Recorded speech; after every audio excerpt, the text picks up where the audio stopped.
VCY America presents Crosstalk, a nationwide call-in program discussing issues that have an effect on our families, our communities, our churches, our nation, and our world. Crosstalk, an opportunity for you to voice your concerns for biblical principles. And now live by satellite and around the world on the internet at vcyamerica.org. Here is today's Crosstalk. And thank you for joining us today here on Crosstalk. Ladies and gentlemen, despite the consistent attacks upon Jews and Christians as Islam directs, rather it is Islam that is claiming to be the victim. That the real problem in the United States and in countries around the world is Islamophobia. The mayor of London is actually blaming President Trump of being Islamophobic and that he is fostering the so-called radicalization of Muslims. Oh, really? There are those who are pushing for a unified definition of Islamophobia to also include insults to their prophet or sacred symbols of Islam, but also if you have a perspective that is in opposition to Islam. Followers of Islam are regularly targeting infidels whom they define as Christians and Jews. As such, Congressman Randy Fine is now calling for the mass deportation of all mainstream Muslim immigrants. Senator Tommy Tuberville is also warning about Islam, posting, quote, "Islam is not a religion, it's a cult. Islamists aren't here to assimilate, they're here to conquer," end of quote.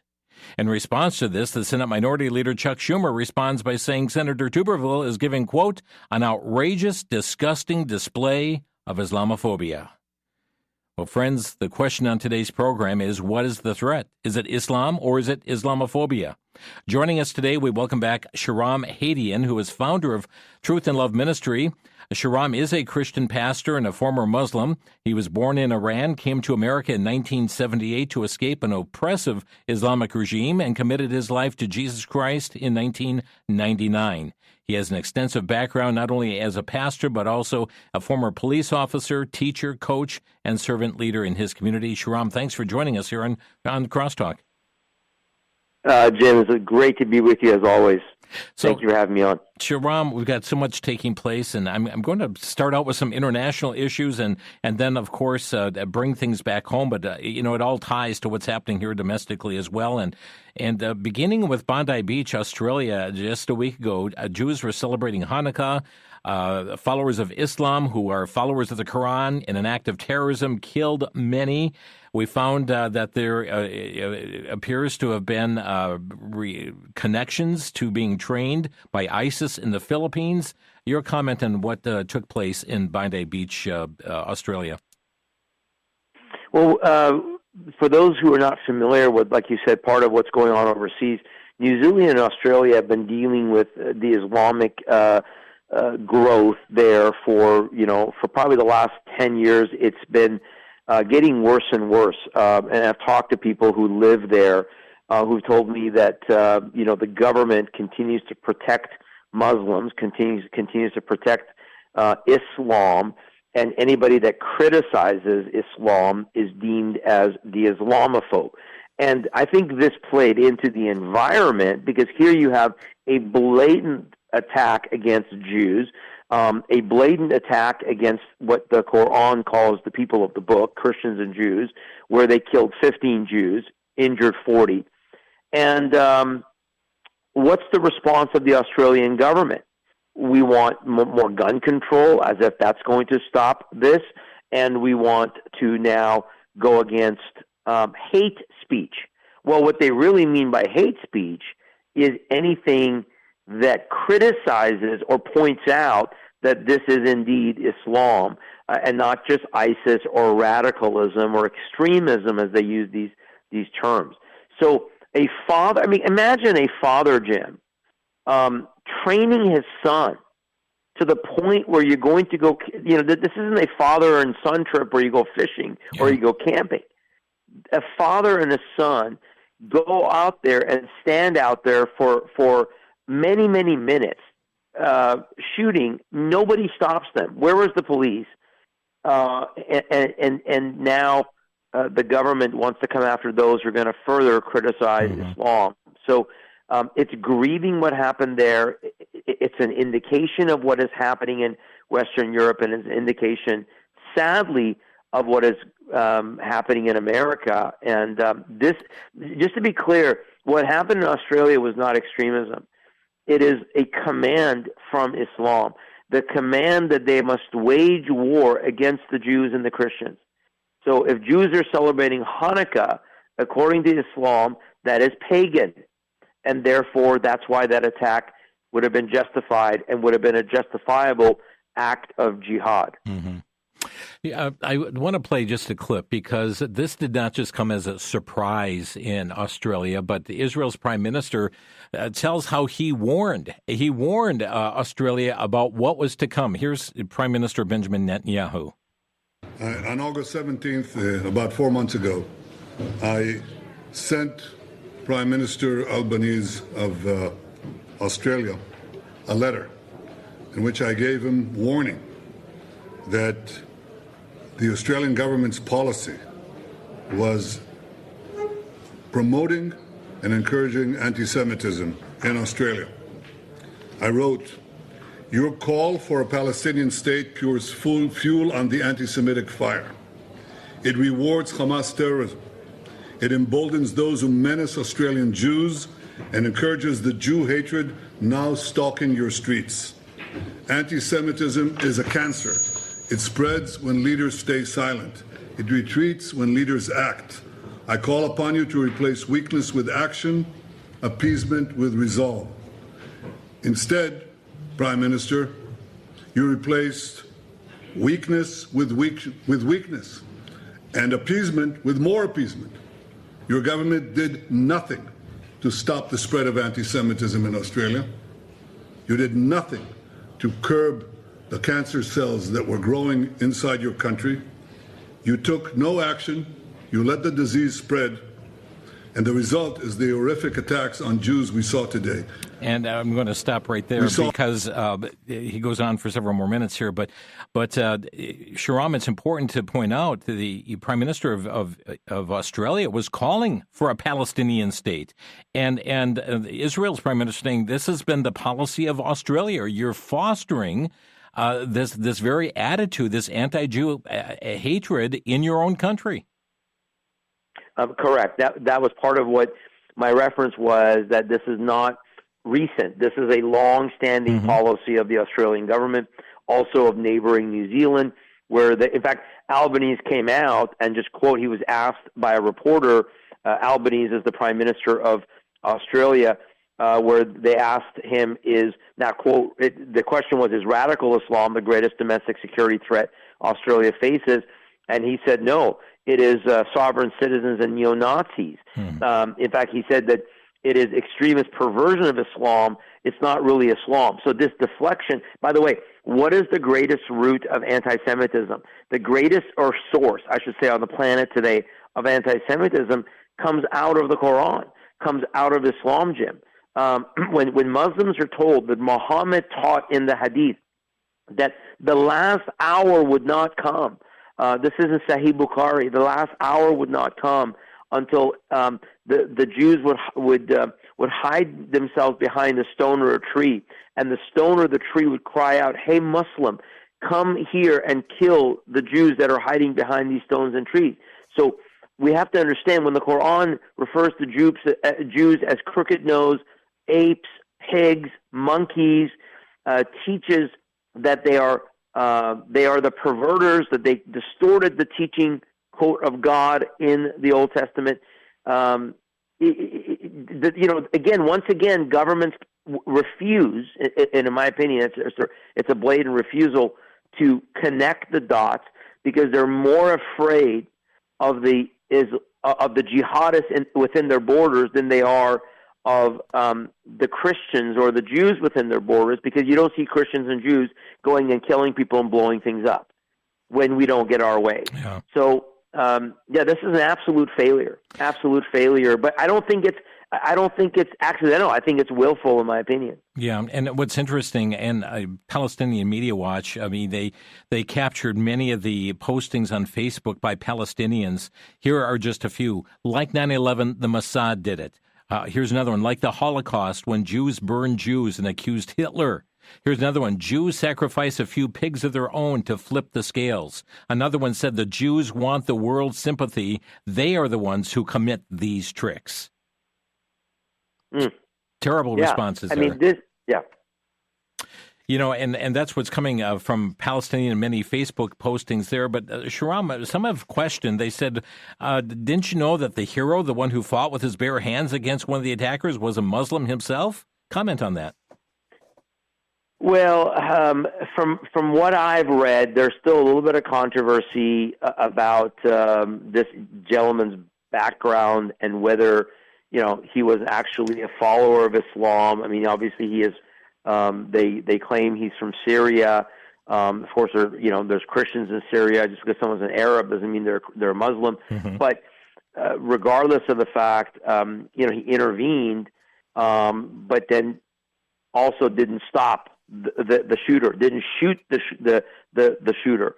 So it was an interesting reaction from a law enforcement standpoint. I was watching that, going, well, you jumped in and you intervened. Which was kind of a courageous act, in the first part of it.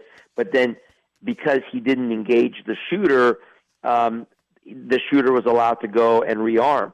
So that was a little bit of a weird decision there. But nevertheless, it doesn't negate the fact that if a individual who is, an Arab from the Middle East intervenes, whatever his background, it doesn't negate the fact of what the ideology of Islam is, what the teachings of Islam are, and what those two individuals were simply doing. They were carrying out the command of their prophet. They were carrying out the command of their text, of their sources. And that is irrefutable. But that's what Western governments, including, Jim, our own government here in America, refuses to listen to and understand. Every time we hear these terms like radical Islam or even, the Islamist or extremism, every time it's a deflection. It is creating the narrative somewhere there is a peaceful version of Islam. And the reality is 1,400 plus years of Islamic history has shown, unfortunately, it doesn't exist. There is no peaceful version of Islam ideologically anywhere in its history. So what you're saying is radical Islam is Islam. The Islamist is Islam. I mean, whatever characteristic you put or adjective you want to use, extremist Islam, what you're saying, Shahram, is Islam itself. That's exactly right. That is prescriptive.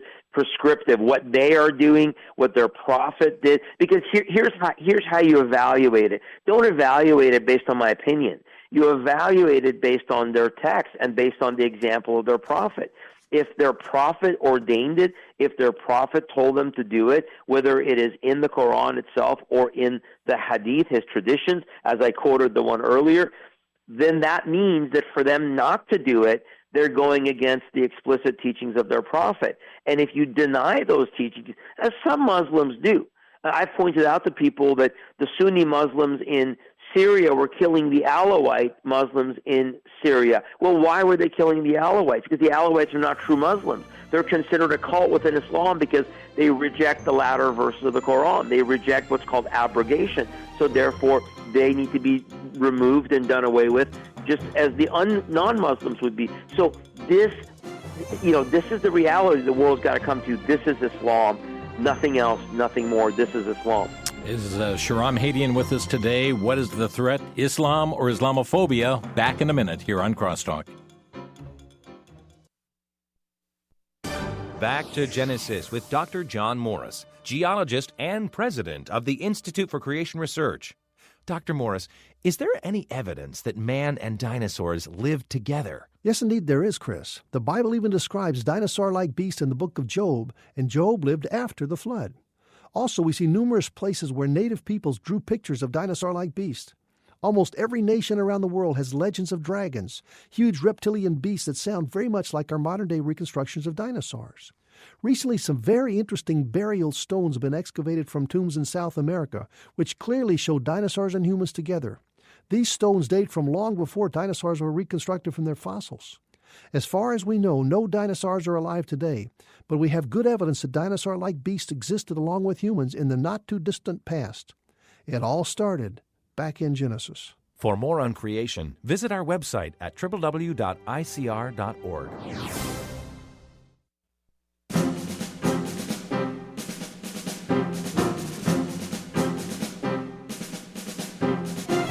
What is the threat? Islam or Islamophobia? That's our topic today. Shahram Hadian is with us, founder of Truth and Love Ministry.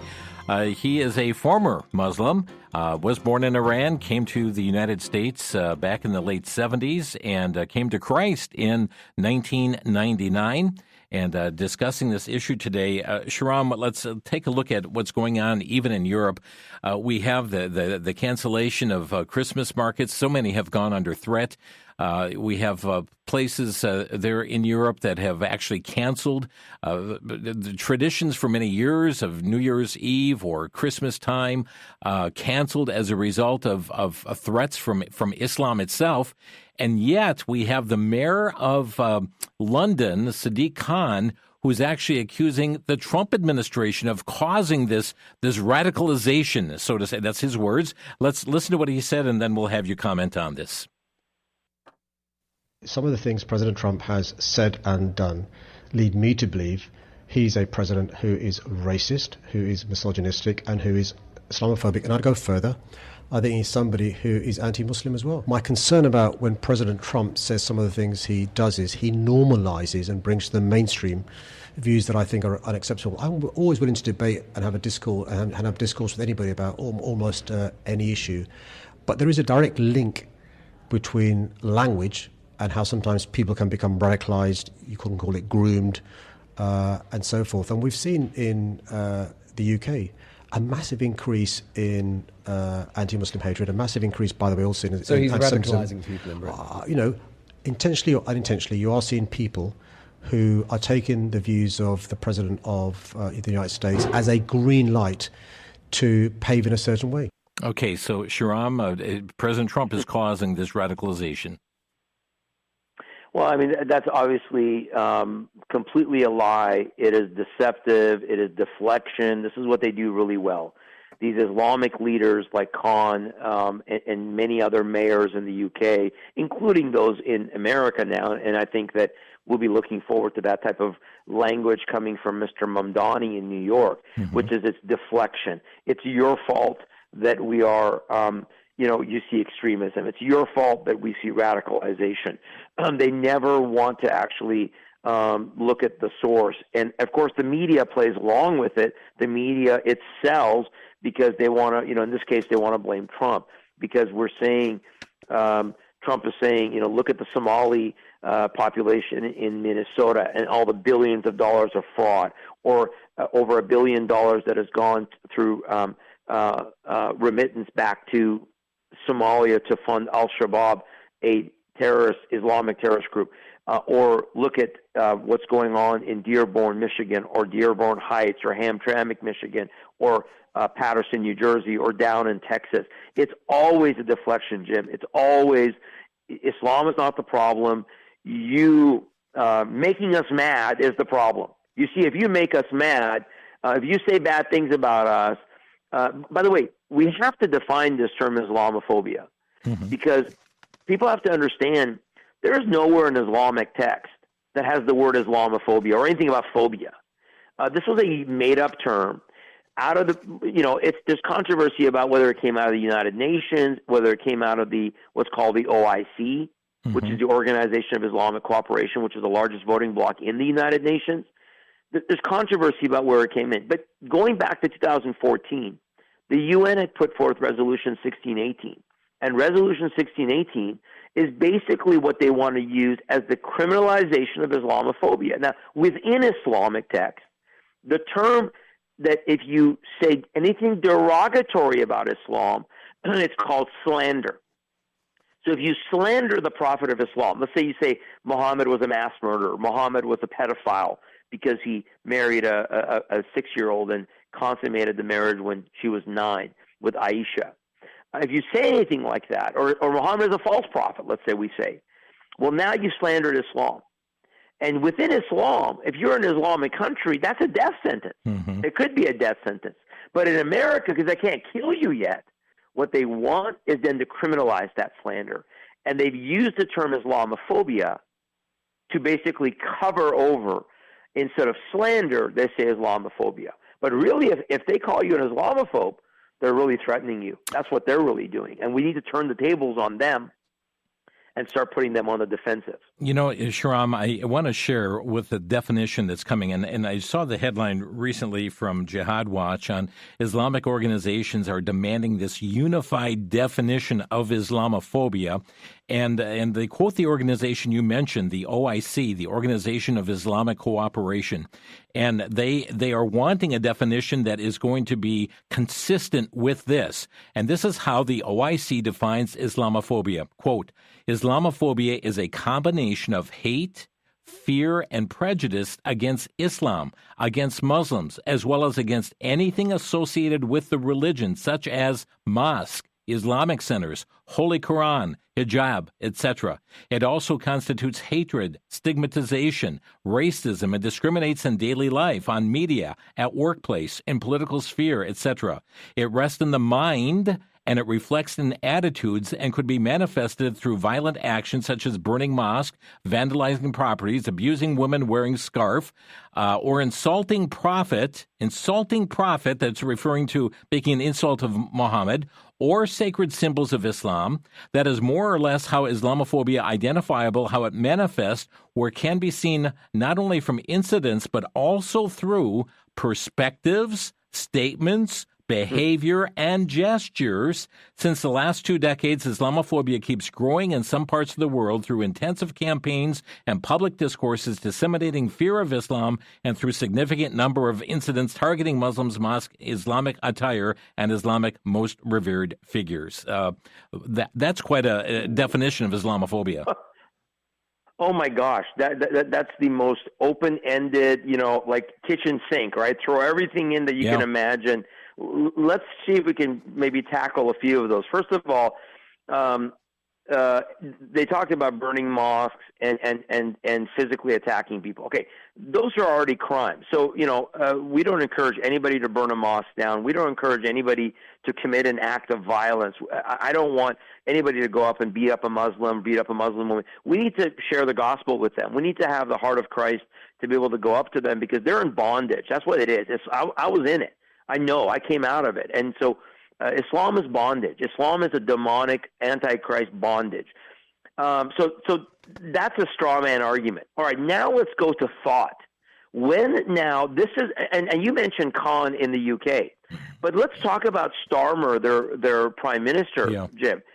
Starmer is the one who is carrying the water for the Muslims, because after every attack, they come out and say, our number one concern is Islamophobia. Mm-hmm. So the idea is now in the UK, what we're witnessing is for people who post their ideas. If I were to post online, Islam is evil. After the Bondi attack, I put on my social media, this is Islam. Islam is demonic and evil.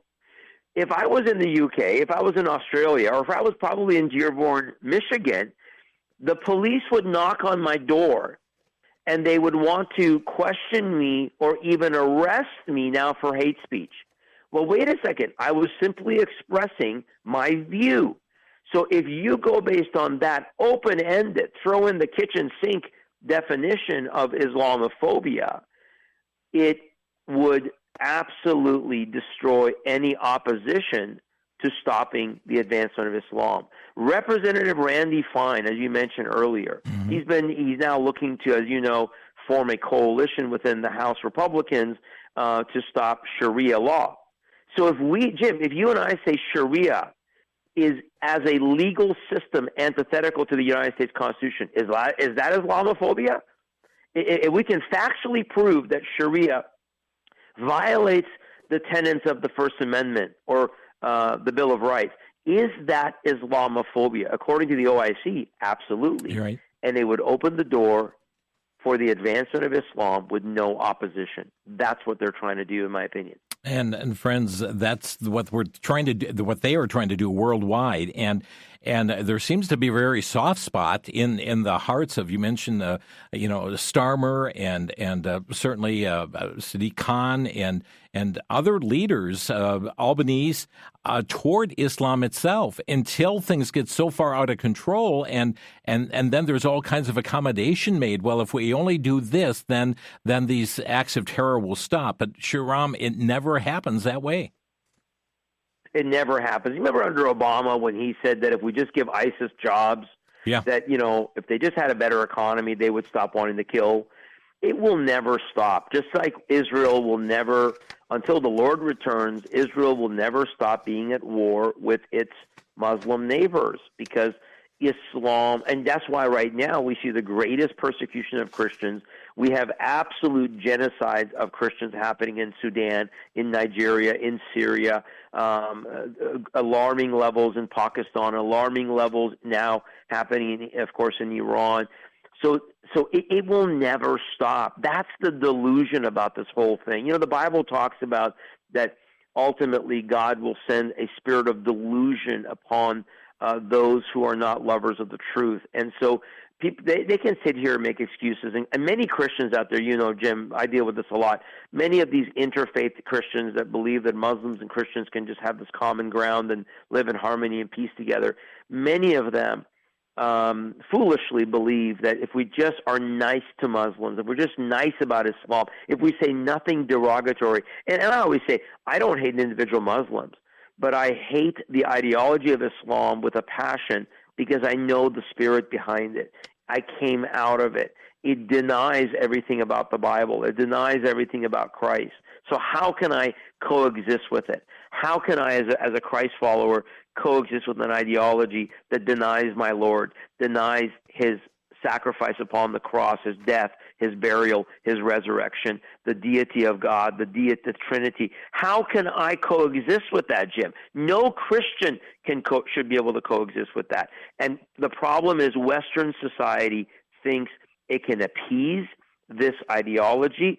The red part of that axis, the globalist, the socialist, the Marxist, the communist, they think they can appease the green, which is Islam, and foolishly they're finding out, nope, once they get to enough strength, they're now demanding. And there was an article on Jihad Watch that just said all of France has become a no-go zone. Yes. Not just parts of Paris. Yeah. All of France has now become a no-go zone. And it's dangerous for Jews. It's going to become dangerous for Christians. And if we don't wake up in America, that's now what is actually happening here. No, and instead what we're doing is there's capitulation going on. For instance, I just saw CARE, for the Council on American Islamic Relations. They are applauding the City Council of Portsmouth, New Hampshire, because they just added 2 Islamic holidays, Eid al-Fitr and Eid al-Adha, to the city calendar, Shahram, and I mean, for the city to recognize this. And we have another place, I believe it's in North Dakota, whereby they have just also added a Somali Heritage Day. This is just 2 weeks after a Muslim terror attack took place, where a Syrian refugee packed up several rifles and handguns, 1,800 rounds of ammo, a hand grenade, a car filled with gas cans, on his way to carry out an Islamic terrorist attack on Fargo's downtown street fair. I mean, and here we are awarding them, and I spoke right up to a break. We're going to take the break. I'm going to have you comment on this following. Shahram Hadian is with us today. His website, tillministry.com. That stands for Truth in Love, tillministry.com. We'll be back in just 1 minute. You're listening to Crosstalk on the VCY American Network.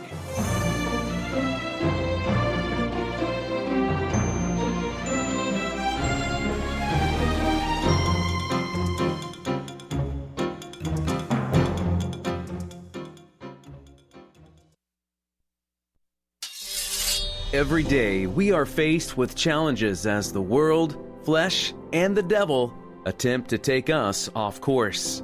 Are you weary of your constant spiritual battle? Do you need daily help to put on the whole armor of God? VCY introduces you to the book, Draw Swords, written by Dr. Dave Barba, who has served over 50 years in full-time ministry and engaged in many spiritual battles. Draw Swords provides 365 daily devotions, Each one is true to the text with expositional facts and practical application to help you know God, conquer temptation, survive trials, and finish well. Suit up and draw swords. The devotional Draw Swords, available for a donation of $15 when you call VCY.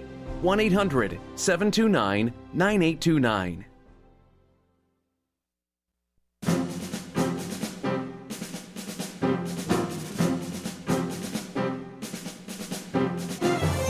You're listening to Crosstalk on VCY America. Shahram Hadian is with us today, and let me just add a little bit to what I spoke on leading up to the break. I mean, so many articles are coming out. Let's go to Washington State. King5.com reported recently about a 38-year-old man accused of making a false 911 call, then stabbing the responding Bellevue Police Department officer with a kitchen knife. That happened December 12th. The man's name, Mohammed Morey. We also have out of Sioux Falls, South Dakota, another situation here where a man threatened to burn down a building. On social media, this is Metro Communications received a call. A man with a live streaming the threats of a Facebook claimed to have a gun was flashing a knife, lighting things on fire. His name, Mohammed Mansari.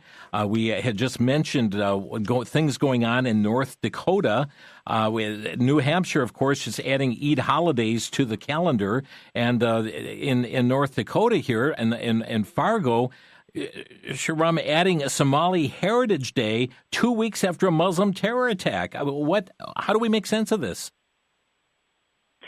I don't think you can. It's suicide. It is like we are watching ourselves commit suicide in this nation. It is digging our own grave, Jim. Washington State, to some extent, was not a surprise. Last year, Washington State recognized both of those, quote, Muslim holidays, and yet the state of Washington does not recognize Easter as an official state holiday. It does not yet recognize Yom Kippur as an official state holiday. So we see these accommodations that these leftist leaders are doing, but yet North Dakota is not a leftist state. Sioux Falls, South Dakota is not a leftist state, at least not supposed to be, but we were in Sioux Falls, Jim. You know the story when Brandon and I were there in 2017, when the heavily armed Muslim guy came into our conference with 5 weapons, 2 rifles, 1,250 rounds of ammunition, made 4 live stream videos threatening our conference. The police in Sioux Falls, South Dakota did nothing. They came out after a number of days and said that the public information officer came out and said, this man was just exercising his First and Second Amendment rights. Yet he made direct threats. Yes. He had bullets that he was doing on the video. He called them halal bullets for us. So this is, as a former police officer, it makes me sick to my stomach when I see the ineptness of law enforcement, because all of their training, we have to understand, all of their training in counterterrorism and recognizing jihad and recognizing ideology that would lead to violence, all of it has been purged. All of it has been done away with. And what are they filling it with? Don't be Islamophobic. You can't say anything about Islam. You can't say anything about Muslims. Meanwhile, these attacks happen. By the way, in Bellevue, I was a police officer in the neighboring city of Bellevue in Redmond, Washington, and we've been watching the Islamic takeover of that part of Washington State. And yet, what does the media do when these attacks happen?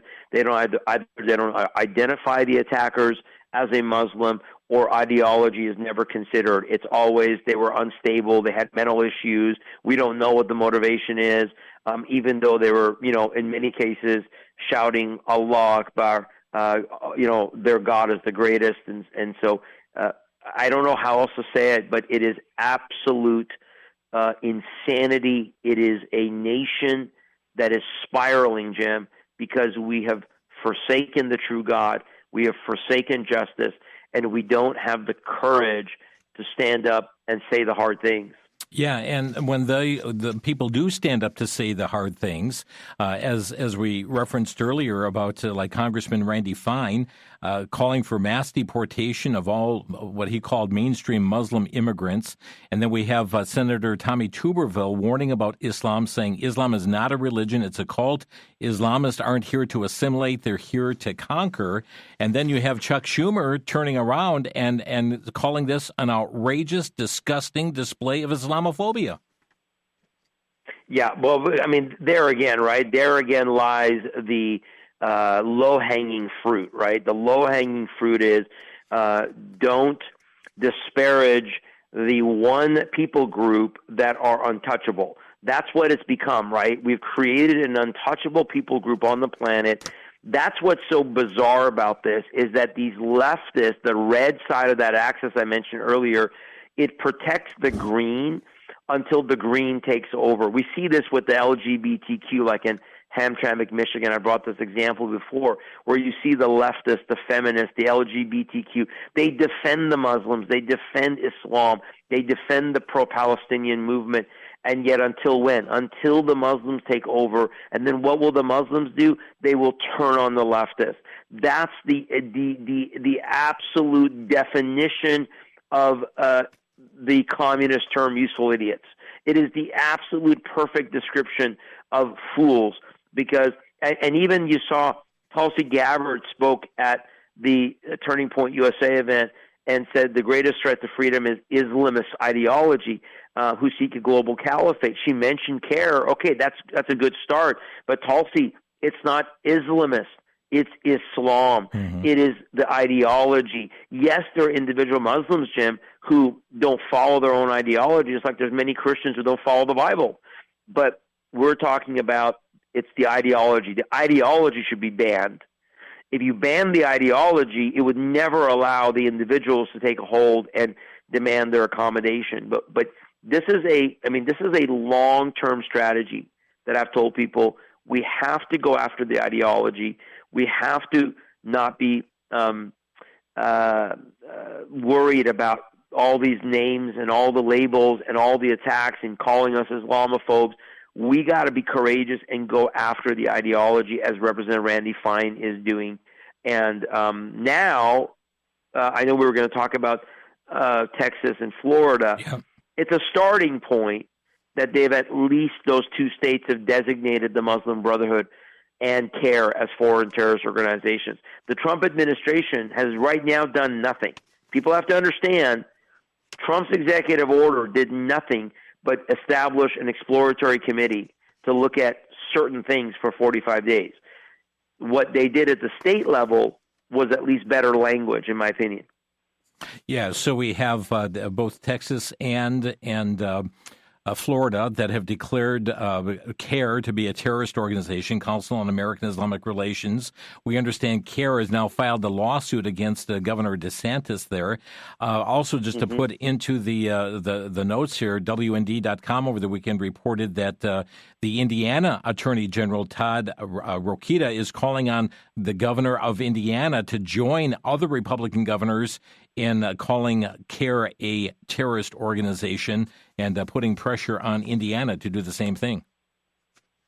Yes. There is, I would look at this. Last year, when I looked at the environment, I said, man, we are done. We're toast in where we are at. This year, there has been a level of wake up.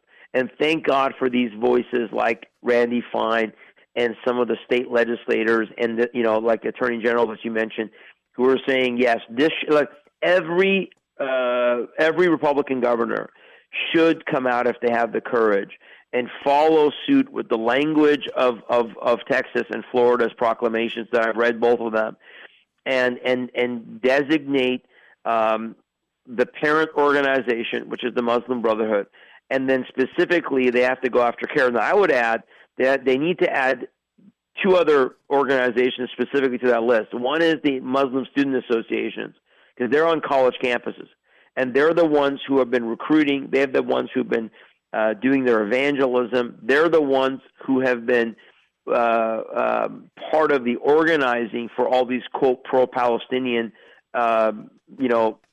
protests and temper tantrums that we've seen on college campuses. So I would say they got to add the MSA and specifically ISNA, the Islamic Society of North America. They're the ones, Jim, who are behind all of the ecumenicalism and interfaith. They're the ones who suck in all the churches and the Catholic Church and the Christian churches and the Jewish synagogues into believing that they can coexist under this banner of interfaith and multi-faith. And those three groups, remember, are all subordinate to the Muslim Brotherhood. They're all subgroups of the Muslim Brotherhood. And so I would love, I think that would at least give us a fighting chance as a starting point. But where Representative Randy Fine and Tuberville are going is where we need to go, which is you've got to be able to ban the ideology. You got to be able to say this ideology has no room in public accommodation. You can't have people in office. I mean, why has Ilhan Omar not been deported by now? Why has Rashida Tlaib? How much more can Ilhan Omar come out? I don't know if you saw that video of the former Prime Minister of Somalia who was speaking at a rally for her in Minnesota. It said Ilhan Omar is not about America or about Minnesota. She is all about Somalia. How is that not treason? Mm-hmm. How is that not, from a sitting member of Congress, treason when you're openly saying we could care less about the country that I'm supposed to be a representative of? My allegiance is to my home country where she was born. That is a fundamental act of treason because you're now showing allegiance to a foreign power and a foreign potentate, and it should nullify your legal status in this nation. They should yank her status and send her back. Rashida Tlaib with her, and all the other ones should go back. So, it sounds harsh to a lot of Christians. Let's deport them all. But I would say anybody that wants public accommodation of Islam should be deported, should be kicked out. That's where I've stood for many, many years now. Friends, our phone number to Crosstalk, 800-733-9829. That's 1-800-733-9829. Taking your questions or brief comments for our guests. I want to just get one more issue in here on the weekend, or from the weekend. And Tucker Carlson appeared at Turning Point USA's AmFest this past Thursday he was angry, and he scolded the people in attendance. And this is what he had to say. It's a brief clip, and we'll have you comment here, Shahram. Here's Tucker Carlson. And what you're watching now, attacking millions of Americans because they're Muslims, it's disgusting. And I'm a Christian. I'm not a Muslim. I know there's a lot of effort to claim I'm a secret jihadi. I'm not. You should not attack people on those grounds. And you're seeing it from Republicans. Okay, and he went on. He had an expletive that we edited out at the end, but he is scolding the people here, and as it pertains to Islam itself. And Shahram, you're warning the very things we're talking about are tenets of Islam. Your response to Tucker Carlson? Well, number one, he blatantly lied in that speech because he said, "I don't take any." PAC or any. He talked about his donors and he talked about whatever. The money that was coming in. We can directly prove Tucker Carlson has financiers for his network that are from Iran, from Pakistan, and from Qatar. We know that he went to Doha recently in Qatar. He's bought a home in Qatar. He's talked about how wonderful Sharia law is. This is not a surprise. And the best way to understand the damage that Tucker Carlson is doing to the conservative movement and for protecting our Constitution is just go read all the comments of how many Muslims are sharing his clip and how many Muslims around the world are saying, how they're grateful for Tucker Carlson. So what does that tell you? That tells you that for him coming out and saying you can't attack Muslims. Well, what we're saying is you can attack the ideology, because if that, like, would Tucker Carlson say the same thing about communism? Would he say you can't attack communism, you can't attack socialism? But if you say you can't attack Islam, now that's disgusting. We're back in a minute. This is Crosstalk.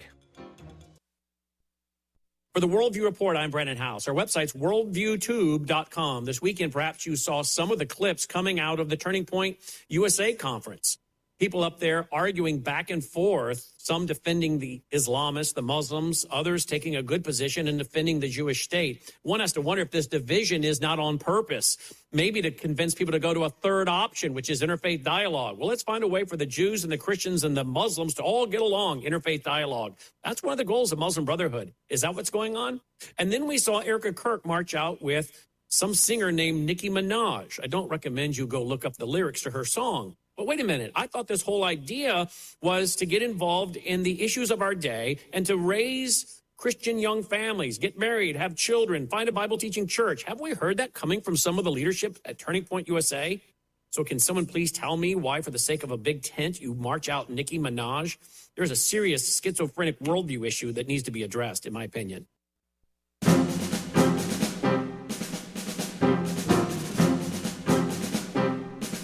What is the threat, Islam or Islamophobia? That's the question today. Shahram Hadian is our guest. His website, he's got many, many resources on his site, teachings and lots of helpful information.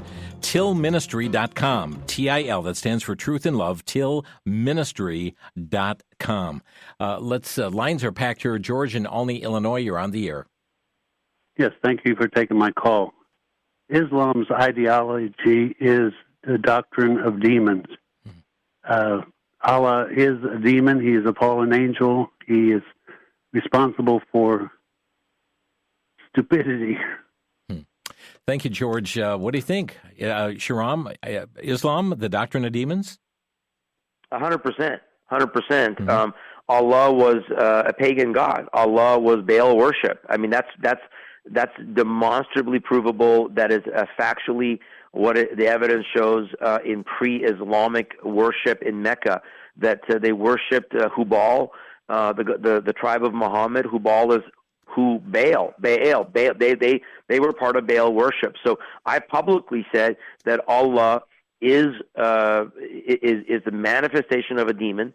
It is satanic. It is, and of course, the Bible clearly defines Islam as an antichrist spirit, because Islam denies the Father, denies the Son, denies Jesus has come in the flesh, denies the crucifixion, the resurrection. Islam is an antichrist spirit, and it is demonic to the core. Allah is not the God of the Bible. Let's go to Samuel next. Hi, Samuel in Wisconsin. You're on the air. A fine conversation today. Your guest, no one ever mentioned whatever happened to Salman Rushdie, the cartoonist that was put under a death threat for writing about a comic strip about Muhammad. Could you comment on that? Okay, thank you. Well, that was the point we were making earlier with slander, correct? So Salman Rushdie, when he wrote his book Satanic Verses, before he was talking about his other comments, the number one reason were not only as individual Muslims or groups, but nations like Iran put death threats on him. We call it a fatwa, a religious ruling saying if anybody kills him, that is permissible in Islam. It's because he wrote a book called Satanic Verses, where the early verse of the Quran talked about that Allah had 3 daughters, and then those verses were later changed. That's the point. Is if you slander Islam, if you say anything factually true, slander in Islam doesn't mean it's a lie. It means if Muslims are offended by what you're saying, then you can be killed.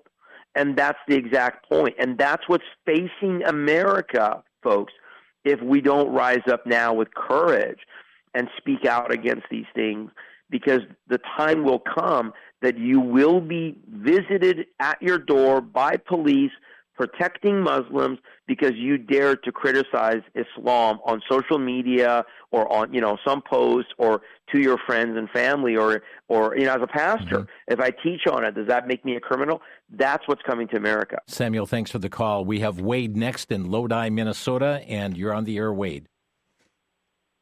Hello. Shahram, first of all, thank you for your obedience to Christ and serving Him the way you do, to step out and to live in courage. It's an inspiration. Thank you for doing this. So my angle is, if Islam, as my understanding, is 80% political, and then the religious aspect that falls in the remainder of that, can't Islam be, or can't we go undermine it from that vantage point? We're United States is a constitutional republic, and anything counter or other than that shouldn't be allowed or legal to be freely practiced in the public square. That's great. Thank my you, Wade. understanding of my question. Great question, and Shahram will comment on that because some governors are seeking, this action against CARE. We also have states that have taken up referendum questions about not allowing any international law to govern their state, including that of Sharia. So, isn't this diametrically opposed to our Constitution that Wade is talking about here? 100%. Two really important things that Wade brought up that were very, very, very good. One is that the majority of Islam or Islamic law, what is known as Sharia, is governmental and legal. That's been what Islam is hid behind, right? Islam is hid behind the fact that it's a religion, versus a very small percentage of all of Islamic teaching and all of Islamic law deals with, quote, religious practices. So, yes, number one, that should be the way we're fighting it, is that Islam is not a religion. Islam is a governmental, legal, political system, and therefore, because that system seeks to be above every other system of law, including our constitutional republic, it is an antithetical. It should be banned. It should not be allowed, because it is no different than if someone says, I'm a communist, I'm a Marxist, I want to overthrow the U.S. government. We would say, no, get out. You're not allowed here. That's antithetical. We should make the same distinction with Islam. They want to overthrow our laws. There is no coexisting. There is no assimilation with the ideology. It is not radicalism. And what I've proposed is label Islam as not just Sharia, label Islam in the terms of where our founders came out of. Our founders came out of monarchy, and they said there can be no theocratic rule in America. If we label Islam as a theocracy, then we can ban it, because theocratic rule is diametrically opposed to our constitutional republic, because we came out of a theocracy, the divine right of kings in England, and we understand that no theocracy can be governed by man. Only Christ will come in and usher a theocracy one day. So that's been my strategy now that I'm talking with legislators and activist groups, saying go after Islam as a theocratic rule. Because what they do is, Jim, they hide behind the term Sharia. They say, oh, Sharia is just religious. And that's what they hide behind that term if you try to ban Sharia. Ban theocracy. Islam is a theocracy, and I think we have a long-term strategy. Wade, thanks for the call. Squeeze in Joshua in Kentucky. You're on the air. Yeah, I believe like the Islam, Sharia law is going to bring in the martial New World Order law. Yeah. And people and people in America need to wake up of what time we in. Yeah. For real, because if you look at it, who's alive? God's alive, but Muhammad is dead. Yeah. That's why Islam don't understand that Muhammad is dead. Joshua, thank you. We are out of time on the broadcast today. Shahram, a final 15-second thought from you. Well, I appreciate what he said. Amen. Jesus Christ is alive. Muhammad is dead. Jesus Christ is the one true God. He is the Son of God. And again, folks, this is what they can call us whatever they want. They can say Islamophobia till they're blue in the face. Don't let it stop you. Be courageous. Stand up for God. Stand up for our constitutional republic. TILministry.com is the website, TILministry.com. Shahram, thanks for being with us. Thank you, Jim. And friends, thanks for joining us today on Crosstalk. You've been listening to Crosstalk via satellite and the internet from VCY America. Views expressed may or may not be those of this station. For a CD of today's program, send a donation of $6 or more to VCY Tape Ministry, 3434 West Kilbourne Avenue, Milwaukee, Wisconsin, 53208, or download by RSS or podcast from crosstalkamerica.com. And join us again for Crosstalk.